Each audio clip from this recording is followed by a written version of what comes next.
Welcome to ஜாஸ் maths 12th maths revision நம்ம இன்னைக்கு பார்க்க போகிறோம். லாஸ்ட் நம்ம வந்து கெமிஸ்ட்ரி ஃபிசிக்ஸ்லாம் வந்து கொஞ்சம் டஃப்பாக இருந்தது, ஃபிசிக்ஸ் மாடரேட்டாக வந்தது கேள்விப்பட்டேன். கெமிஸ்ட்ரி ரொம்ப டஃப்பாக இருந்ததுன்னா அப்போ மேக்ஸ் வந்து கொஞ்சம் ஈஸியாக தான் இருக்கும். ஒரு டைம் டேபிள் போட்டு வச்சுருக்கேன், நீங்கள் அந்த டைம் டேபிள் பிரகாரம் நம்ம என்ன பண்ணணும் இப்போ நான் பார்க்க போகிறேன். ஃபர்ஸ்ட் வந்து இன்னைக்கு பார்க்கலாம். இன்னைக்கு ஈவினிங், இன்னைக்கு வந்து நீங்கள் ஈவினிங்னா நைட்டு வரைக்கும் டைம் இருக்கு. அப்போ நம்ம நைட்டு வரைக்கும் நம்ம என்ன பார்க்கறது, கொஞ்சம் ஈஸியான சாப்டர்ஸ் தான் நான் எடுத்திருக்கேன் இன்னைக்கு ஈவினிங். ஏன்னா நீங்க கொஞ்சம் பிசிக்ஸ் படிச்சனால கொஞ்சம் ரொம்ப கஷ்டமா இருந்திருக்கும், நைட்லாம் முடிச்சிருப்பீங்க. அதான் ஈஸியான சாப்டர்ஸ் நீங்க கோ த்ரூ பண்ணிக்கலாம் இன்னைக்கு நைட்டு. ஃபர்ஸ்ட் வந்து சாப்டர் 1, 2, 3 நான் எடுத்திருக்கேன்.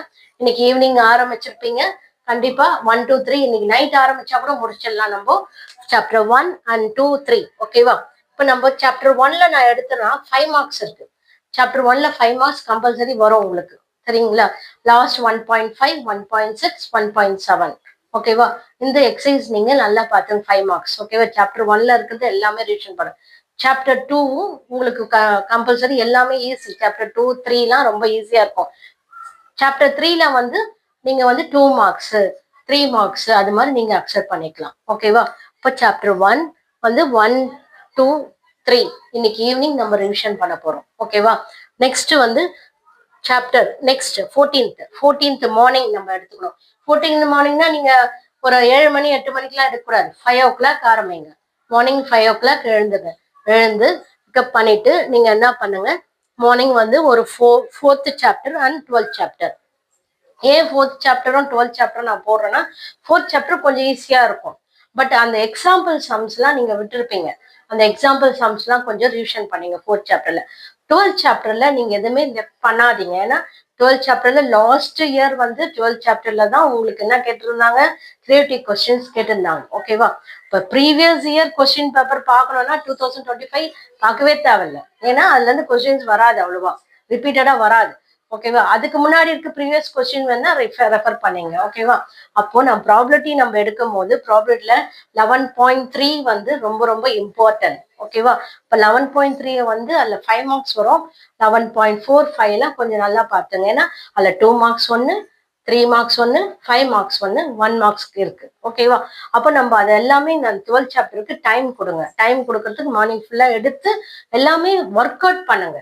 ஒர்க் அவுட் பண்ணாதான் உங்களுக்கு வந்து எல்லாமே ரிசல்ட் கிடைக்கும். ஒர்க் அவுட் பண்ணாம கோத்ரூ சும்மா பார்த்து புக்கை திறந்து பார்த்தீங்கன்னா எதுவுமே வராது. ஓகேவா? அப்போ நீ ஒர்க் அவுட் பண்ணி இந்த இந்த சாப்டர்ஸை முடிக்கணும். எப்போ? மார்னிங்ல முடிக்கணும். ஓகேவா? அதே வந்து 14th வந்து ஈவினிங் வந்து நம்ம என்ன போட போறோம்னா 5th chapter and 7th chapter. 5th chapter எடுத்துக்கிட்டோம்னா உங்களுக்கு 5.5 உங்களுக்கு கஷ்டமா இருக்கும் கொஞ்சம். பட் ஆனா அது ரொம்ப ரொம்ப ஈஸி. ஒரு டயக்ராம் நீங்க அண்டர்ஸ்டாண்ட் பண்ணிக்கிட்டீங்கன்னா அது ரொம்ப ஈஸி. அதுல நல்லா வந்து கோனிக் செக்ஷன் அதெல்லாம் வந்து உனக்கு நல்லா பார்த்து உனக்கு டயக்ராம்ஸோட நீங்க போட்டீங்கன்னா நல்லா மார்க்ஸ் ஸ்கோர் பண்ணலாம். ஓகேவா? அப்ப அந்த 5th சாப்டர்ல வந்து 5.2 ஃபோகை, வெர்டெக்ஸ், எலிப்ஸ், ஹைப்பர்போலா இது எல்லாமே இருக்கு. அப்போ நீங்க அதெல்லாம் கொஞ்சம் ஃபார்முலாஸ் அதெல்லாம் கொஞ்சம் கோத்ரூ பண்ணலாம். அதனால தான் நான் மார்னிங் வச்சேன் அந்த 5th சாப்டர் அந்த மார்னிங் கொஞ்சம் ஒர்க் அவுட் பண்ண. ஏன்னா நீ 5 o'clock எழுந்து மார்னிங் வந்து நீ அதை ஒர்க் அவுட் பண்ண. கொஞ்சம் பிரேக் எடுத்துங்க. அப்புறமா பிரேக் எடுத்துட்டு திருப்பி என்ன பண்ணுங்க, ரிவிஷன் ஆரம்பிங்க. ஆஃப்டர்நூன் ஒரு 12:30க்கு மேல 1 o'clock மேல ஒரு கொஞ்சம் ரெஸ்ட் எடுத்துட்டு திருப்பி ஈவினிங் ஆரம்பிங்க. புரியுதா? கண்டினியூஸா நீங்க போகணும்னு அவசியமே இல்லை. டேக் வாட்டர் நிறைய எடுத்துங்க. ஏன்னா இது வெயில் காலம், நிறைய வாட்டர்ஸ் எடுத்துங்க. புரியுதா? தண்ணி குடிச்சிட்டே இருங்க, அதுதான் மெயின். ஓகேவா? இப்போ 4th சாப்டர் 12th சாப்டர் சொல்லிட்டேன். 12th சாப்டர்ல எது ரொம்ப இம்பார்ட்டன்ட் சொல்லிட்டேன். 12.3. ஓகேவா? 4th chapter and 12th chapter. Next 7th chapter நம்ம போறோம். 7th சாப்டர்ல உங்களுக்கு என்ன இருக்குன்னா 7.1 அண்ட் 7.8 இருக்கு. லாஸ்ட் 7.8 எக்ஸசைஸ்ல அதுல வந்து லோக்கல் மேக்சிமா மினிமா ஒரு எக்ஸசைஸ் இருக்கு. ஏன்னா இது லாஸ்ட் இதுல வந்து நம்ம வேற கேட்டிருந்தாங்க. அப்போ இந்த வாட்டி லோக்கல் மேக்சிமா மினிமாவுக்கு கொஞ்சம் லோக்கல் எக்ஸ்ட்ரீமா அதுக்கு கொஞ்சம் நம்ம ப்ரிப்பரேஷன் கொடுக்கலாம். 7.1 கண்டிப்பா பாருங்க. ஓகேவா? அப்போ 7th சாப்டர் அப்போ ஈஸியா தான் இருக்கும் உங்களுக்கு 14th evening. Next 15th morning 11th chapter and 10th 11th chapter பத்தி ப்ராபபிலிட்டி நான் சொன்னேன் உங்களுக்கு. 11.3 ஸ்கிப் பண்ணாதீங்க, நான் முன்னாடியே சொல்லிட்டேன். ஓகேவா? இது 12th உங்களுக்கு தெரியும், எல்லாமே நீங்க படிச்சுதான் ஆகணும். ஓகேவா? இப்போ 11.3ல இருந்து லாஸ்ட் இதுல இயர் வந்து கேட்கல. 11.54ல தான் கேட்டாங்க. அப்போ இந்த இயர் வந்து 11.3 கொஞ்சம் கான்சன்ட்ரேஷன் பண்ணி கொஞ்சம் எல்லா சம்ஸும் போட பாருங்க 11.3ல. அப்போ அதில் 2 மார்க்ஸ், 3 மார்க்ஸ், 5 மார்க்ஸ் ஏற்கனவே நான் சொல்லிட்டேன் அது. அப்போ 3மே வரும். இப்போ 10th சாப்டர் 10th சாப்டர்ல உங்களுக்கு என்னென்ன வரும்? உங்களுக்கு ஹோமோஜீனியஸ், அப்புறமா பார்ஷியல், ஐஎஃப், அது எல்லாமே இருக்கு. அது எல்லாமே கொஞ்சம் ரிவிஷன் பண்ணீங்க இந்த 11th சாப்டர் 10th சாப்டர் எதுவுமே ஒமிட் பண்ணாதீங்க. நெக்ஸ்ட் 15.3 ஓகேவா? ஈவினிங் சாப்டர் ஈவினிங்னா பார்க்கலாம் 6th chapter and 8th chapter. 6th சாப்டர்ல உங்களுக்கு என்ன வரும் உங்களுக்கு சொல்லுங்க பார்க்கலாம். 6.1, 6.7 ஓகேவா? அதுல வந்து இப்போ நீங்க என்ன பண்றீங்கன்னா அதுல வந்து ஷார்ட்டஸ்ட் டிஸ்டன்ஸ், அதுக்கப்புறமா அதெல்லாம் இருக்கு பாத்தீங்களா 6th சாப்டர்ல, அது கொஞ்சம் எக்ஸ்ட்ரா பாத்துங்க. அப்புறமா பெராமெட்ரிக், நான் பெராமெட்ரிக் அந்த எக்ஸசைஸ்ல கொஞ்சம் நல்லா 6th சாப்டர் ஒர்க் அவுட் பண்ணி பாருங்க. ஏன்னா ஒரு சம்முக்கும் ஒரு டிஃப்ரெண்ட் இருக்கும். Vectors, find this vectors and Cartesian கேட்டிருப்பாங்க. அதுல வேற மாதிரி ஒரு சம்ஸ் கேட்டிருப்பாங்க. வெக்டர் கார்ட்டீசியன் ஒரே மாதிரி இருக்கும் சம்ஸ். ஓகேவா? அதனால நீங்க அதெல்லாம் கொஞ்சம் கொஸ்டின்ஸ் அண்டர்ஸ்டாண்ட் பண்ணிட்டு அதுக்கப்புறமா நீங்க போடுங்க. ஓகேவா? 6th chapter. 8th chapter as usual differentiation, last exercise ரொம்ப இம்பார்ட்டன்ட். ஓகேவா? லாஸ்ட் எக்ஸசைஸ் கொஞ்சம் பார்த்துங்க. ஓகே. நெக்ஸ்ட் வந்து 16th மார்னிங் அதே மாதிரி 9th சாப்டர் உங்களுக்கு தெரியும். ப்ராப்பர்ட்டிஸ் யூஸ் பண்ணி 9.3 வரும். அந்த ப்ராப்பர்ட்டிஸ் 5-6 ப்ராப்பர்ட்டிஸ் இருக்கு. அந்த ப்ராப்பர்ட்டிஸ் தான் நீங்க ரெடி பண்ணீங்க. அதை எப்படியாவது கஷ்டப்பட்டு அதை போட்டு பாருங்க. 9.3 அந்த ப்ராப்பர்ட்டிஸ்ல இருந்து ஒண்ணு வருது. ஓகேவா? அப்ப 9.8 ஏரியா ரீஜன் தெரியும் உங்களுக்கு. 9.1 வால்யூம் தெரியும். ஓகேவா? அப்போ ஏரியா ரீஜன், வால்யூம் இது ரெண்டுத்தையும் நீங்க நல்லா பாத்துங்க 9.9 சாப்டர். நெக்ஸ்ட் வந்து ஈவினிங் நீங்க என்ன பண்றீங்க? எம்சிக்யூ எல்லா எம்சிக்யூ போட்டு பார்க்கணும். எல்லா எம்சிக்யூ போட்டு பார்த்தாதான் உனக்கு வரும். ஓகேவா? நீங்க ரிவிஷன் பண்ணும் போதே இதுல டைம் கிடைச்சிச்சுன்னா எம்சிக்யூவும் போட்டு பாருங்க.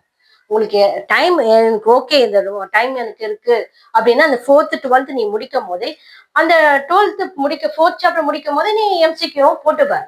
எல்லாமே நீங்க ஒர்க் அவுட் பண்ணீங்கன்னா கண்டிப்பா உங்களுக்கு 5 1 மார்க்ஸ் வந்து கிரியேட்டிவா கேட்பாங்க. அப்போ 5 1 மார்க்ஸ் கிரியேட்டிவா கேட்கும் போது நீ ஒர்க் அவுட் பண்ணாதான் உனக்கு தெரியும். ஓகேவா?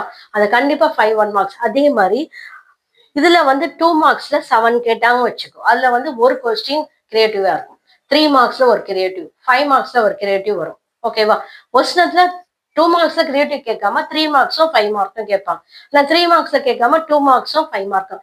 இது சஃபில் பண்ணி தான் கேட்கலாம். ஏன்னா ப்ளூ பிரிண்ட் கிடையாது. ப்ளூ பிரிண்ட் இல்லாதனால நம்மளே தான் நம்ம அந்த கொஸ்டின் ப்ரீவியஸ் கொஸ்டின் பேப்பர் வச்சுதான் நம்ம பார்க்க போறோம். இல்ல ஒண்ணு பெனிஃபிட் என்னன்னா வால்யூம் 1 வால்யூம் 2 வால்யூம் 1ல ஒரு கொஸ்டின், வால்யூம் 2ல 5 மார்க்ஸ்ல. வால்யூம் 1ல ஒரு கொஸ்டின், வால்யூம் 2ல அதுல ஒரு 4 கொஸ்டின்ஸ் ஆகுது உங்களுக்கு அது மாதிரி வந்துடும். அப்போ உனக்கு 4 கொஸ்டின்னா அப்போ எவ்வளவு மார்க் வருது? அப்போ நீ வால்யூம் 1 தரவு பண்ணா கூட ஃபுல்லா தரவு பண்ணா கூட ஒரு 4 கொஸ்டின். அப்போ எத்தனை 4 கொஸ்டினா 5 4s அல்லது 20 மார்க்ஸ் உங்க கையில இருக்கு. ஓகேவா? அந்த 4 கொஸ்டின் வச்சுங்க. ஓகேவா? ஒரே ஒரு கிரியேட்டிவ் மட்டும் தான் கேட்க போறாங்க. அதுல 6 கொஸ்டின் நீங்க அட்டன் பண்ணிடலாம். 6 கொஸ்டின் அட்டன் பண்ணலாம். ஒரு 7th கொஸ்டின் மட்டும் தான் நீங்க வந்து என்னது கிரியேட்டிவா இருக்கும். அப்ப அந்த 6 5 மார்க்ஸும் நீ உங்க கையில இருக்கு. அப்ப அந்த 6 5 மார்க்ஸும் நீ ப்ரீவியஸ் எப்ப எந்த இயர் கொஸ்டின் பேப்பர்ஸ் என்ன இருக்கோ வால்யூம் 1 கொஞ்சம் நல்லா தரவு பண்ணீங்கன்னா அந்த 4 கொஸ்டின் அட்டன் பண்ணலாம். ஏன்னா வால்யூம் 1 ஆர் வால்யூம் 2ல ஒண்ணு, வால்யூம் 1ல ஒண்ணு, வால்யூம் 2ல ஒண்ணு, அது மாதிரி தான் கேட்பாங்க. ப்ராபபிலிட்டி மட்டும் கொஞ்சம் சேமாவும் கேட்கறாங்க, கொஞ்சம் மாத்தியும் கேட்கறாங்க. ஓகேவா? அதனால எந்தெந்த இதுல வந்து ப்ளூ பிரிண்ட் இல்லாததுனால நம்மளுக்கு ப்ரீவியஸ் இயர் கொஸ்டின் பேப்பர் வச்சுதான் நம்ம பார்க்க போறோம். ஓகேவா? நெக்ஸ்ட் வந்து எம்சிக்யூ வந்து ரிவிஷன் எவ்வளவு முடியுமோ அவ்வளோ போட்டு பாருங்க. ஓகேவா? அப்போ நீங்க இதுதான் டைம் டேபிள்ஸ். நெக்ஸ்ட் வீடியோல கொஸ்டின்ஸ் எது இம்பார்ட்டன்ஸ் கொஸ்டின்ஸ் அதை வீடியோ நான் போடுறேன். ஓகேவா? Thank you. All the best students.